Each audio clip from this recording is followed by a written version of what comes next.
Hello friends, very good morning. आज हम प्रतिलोम त्रिकोणमितीय फलन पर आधारित कुछ प्रश्नों को हल करना सीखेंगे। तो सबसे पहले हमने कुछ बातें याद रखनी है। पहले तो हमने कोण का मान कैसे निकालना है। कोण के लिए चिन्ह प्रपाटी हमने पिछले साल पढ़ा था कि 4/4 में कोण का चिन्ह प्रपाटी के लिए लिखते हैं add sugar to coffee. A for all, यहाँ सारे त्रिकोणमितीय अनुपात positive. S for sine and its reverse reciprocal, sine और कोसेक यहाँ पॉजिटिव होंगे, बाकी सारे नेगेटिव। कॉस, टेन, कॉट और सेक नेगेटिव। यहाँ टी और टेंजेंट और इसका रेसिप्रोकल कॉट पॉजिटिव होंगे, बाकी साइन, कॉस, सेक और कोसेक नेगेटिव होंगे। और यहाँ सी, कॉफी का सी, कॉस और सेक पॉजिटिव, बाकी साइन, टेन, कॉट और कोसेक नेगेटिव। तो ये हमने याद रखा। फिर हमने क्या करेंगे कि जिस भी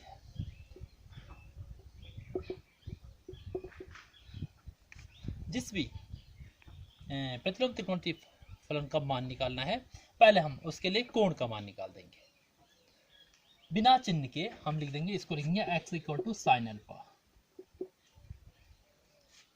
तो हम देखेंगे कि अल्फा के किस मान के लिए साइन का मान x होता है बिना चिन्ह के। तो पहले सपोज हमने निकालना है साइन इनवर्ज 1/√2।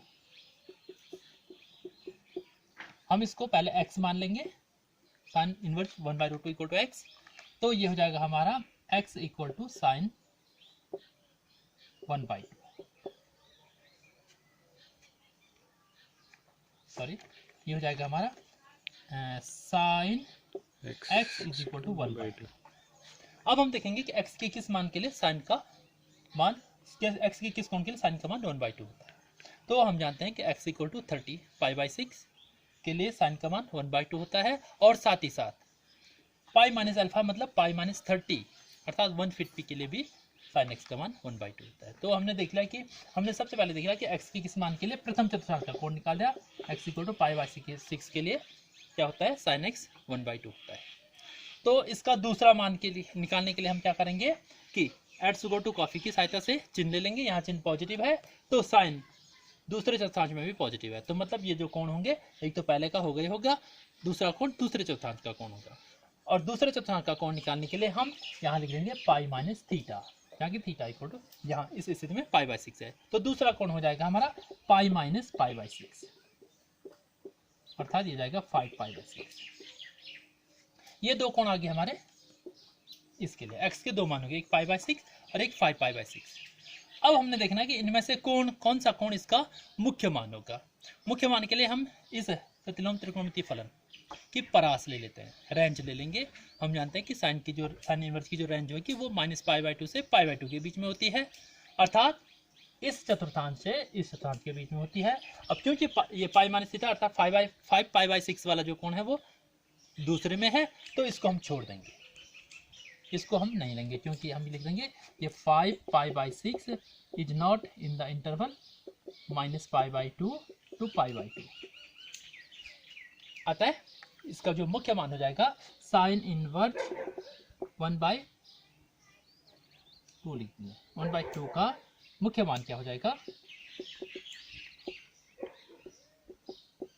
π/6 हो जाएगा। साइन इनवर्स 1/√2 का लिखते हैं। सपोज हम एक और एग्जाम्पल लेते हैं, साइन इनवर्स 1/√2 लिखा, बल्कि -1/√2 लिखता हूँ इसको जरा। साइन इनवर्स -1/√2 का हमने मुख्य मान निकालना है। तो पहले हम क्या करेंगे, इसको लिख दिया माना x equal to sine inverse -1/√2। तो यह हो जाएगा साइन x इक्वल टू -1/√2। अब क्या करेंगे, 1/√2 के लिए x का मान क्या होगा, 1/√2 पर हमने ये माइनस साइन छोड़ दिया। तो 1/√2 साइन के किस कोण का मान 1/√2 होता है। हम जानते हैं कि वो क्या होता है, x इक्वल टू π/4 होता है। लेकिन क्योंकि यहाँ पे साइन माइनस है तो ये π/4 नहीं होगा। क्या होगा, साइन हमने देखना है कि साइन किस किस कोण के लिए माइनस होता है, किस किस चतुर्थांश में माइनस होता है। साइन -1 यहाँ होता है तीसरे में और एक चौथे में। तो तीसरे चतुर्थांश का कोण निकालने के लिए हम लिखेंगे, यहाँ हम कोण लेंगे पाई प्लस थीटा और यहाँ लेंगे माइनस थीटा। तो यहाँ थीटा की जगह इस यहाँ क्या है, इस स्थिति में पाई बाई 4 है। तो कोण क्या हो जाएंगे, x equal to minus pi by 4, ये चतुर्थांश का कोण हो जाएगा, और ये हो जाएगा पाई प्लस पाई बाई 4 तीसरे चतुर्थांश का कोण। तो मतलब ये कोण हो जाएंगे माइनस पाई बाई 4 और 5 पाई बाई 4। अब हम देख रहे हैं कि जो साइन इनवर्स के मुख्य शाखा मान है वो माइनस पाई बाई 2 से पाई बाई 2 के बीच में, अर्थात या तो चौथे में होना या तो पहले में होना। ये वाला जो कोण है 5 पाई बाई 4 वाला, ये तीसरे चतुर्थांश का कोण है, अर्थात हम लिख देंगे कि 5 पाई by 4 is not in the interval minus pi by 2 pi by 2। अतः ये वाला जो कोण होगा इसका मुख्य मान नहीं होगा, तो हम लिख देंगे sine inverse minus 1 by root 2 is equal to minus pi by, तो इसका मुख्य मान माइनस पाई बाई 2 का। एक और एग्जाम्पल लेते हैं, मान लेते हैं हम लिख देते हैं कोसेक इनवर्स माइनस 2, इसका मुख्य मान निकालिए। तो सबसे पहले हमने लिख दिया, माना इसको लिख दिया, माना ये x है, तो यहां से हमारा हो जाएगा cosec x is equal to minus 2। Minus को छोड़ते हुए सपोज हम लिखते हैं कोसेक x इक्वल टू 2, तो इसके लिए x का मान पहले निकाल देंगे। तो यहाँ से कोसेक x इक्वल टू 2 है, it means x equal to हो जाएगा 30 डिग्री या पाई बाई 6। ये थीटा के मान आ गए, x equal to pi by 6।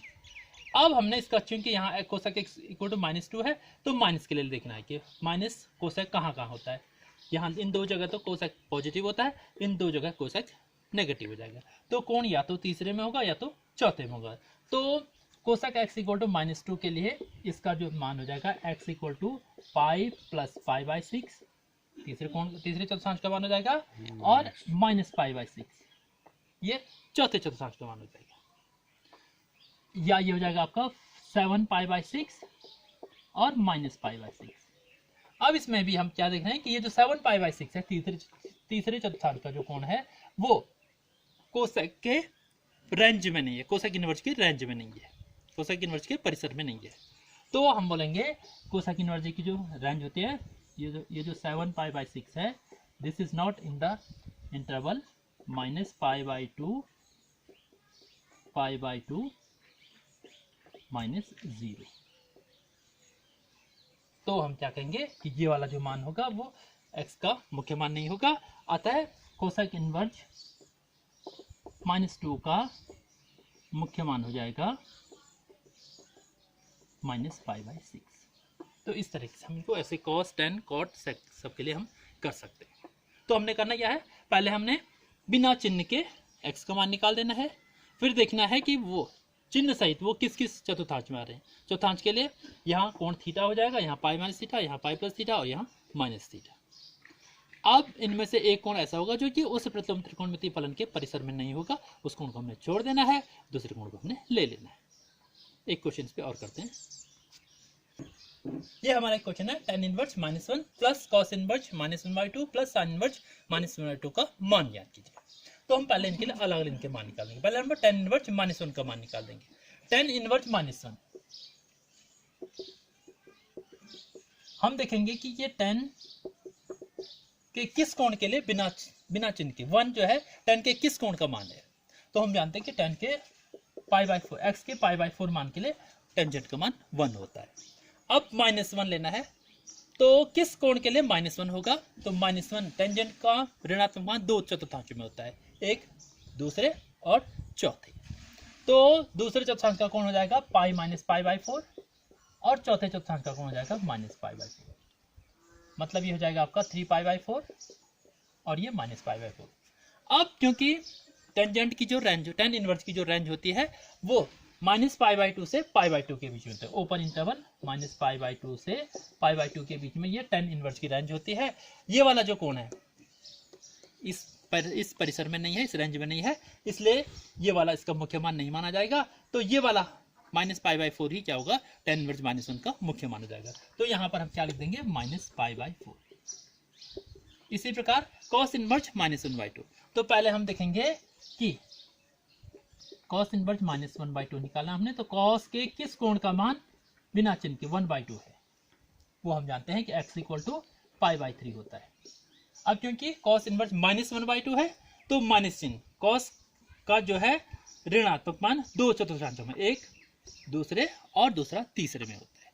दूसरे चतुर्थांश के लिए मान हो जाएगा पाई माइनस π/3 और तीसरे के लिए हो जाएगा पाई प्लस π/2। तो ये हो जाएगा आपका 2π/3 और ये हो जाएगा आपका 4π/3। अब cos की जो रेंज होती है, cos इनवर्स फलन की जो रेंज होती है, परिसर होता है, वो क्लोज इंटरवल 0π होता है। तो हम देख रहे हैं 0π मतलब या तो यहाँ या तो यहाँ, 0 वाला कोण ये है, पाई वाला कोण है, तो इसमें ही इसकी रेंज होगी। तो ये वाला जो कोण है वो 0π के बीच में नहीं है, 4π/3 is not in the interval 0π, तो इसको हम छोड़ देंगे, केवल ये वाला मानिए cos इनवर्स -1/2 का मान हो जाएगा, तो हो जाएगा 2π/3। इसी प्रकार sin इनवर्स -1/2 का मान निकालेंगे। sin के π/6 के लिए sin का मान 1/2 होगा, क्योंकि ये ऋण है तो ये भी दो जगह होगा, एक तीसरे में दूसरा चौथे में, तो मतलब ये पहला वाला हो जाएगा π/6 और दूसरा हो जाएगा -π/6। ये वाला जो कोण है sin इनवर्स के रेंज में नहीं होगा, तो हम इसको लिख देंगे -π/6, तो ये जाएगा -π/6। अब हम इनको सॉल्व कर देंगे, इन सब का एलसीएम आ जाएगा 12, ये हो जाएगा -3π प्लस 4π माइनस 2π, तो देखो -5π प्लस 4π मतलब -π/12 क्या हो जाएगा, इसका मान हो जाएगा इस तरीके से। तो ये इस प्रकार से हम प्रतिलोम त्रिकोणमितीय फलन के लिए कोणों के मुख्य मान निकाल सकते हैं। यहाँ से हमारा एक नंबर का एक क्वेश्चन आएगा। तो ये क्लियर हो गया हमारा। अब आते हैं प्रतिलोम त्रिकोणमितीय फलनों के गुणधर्म।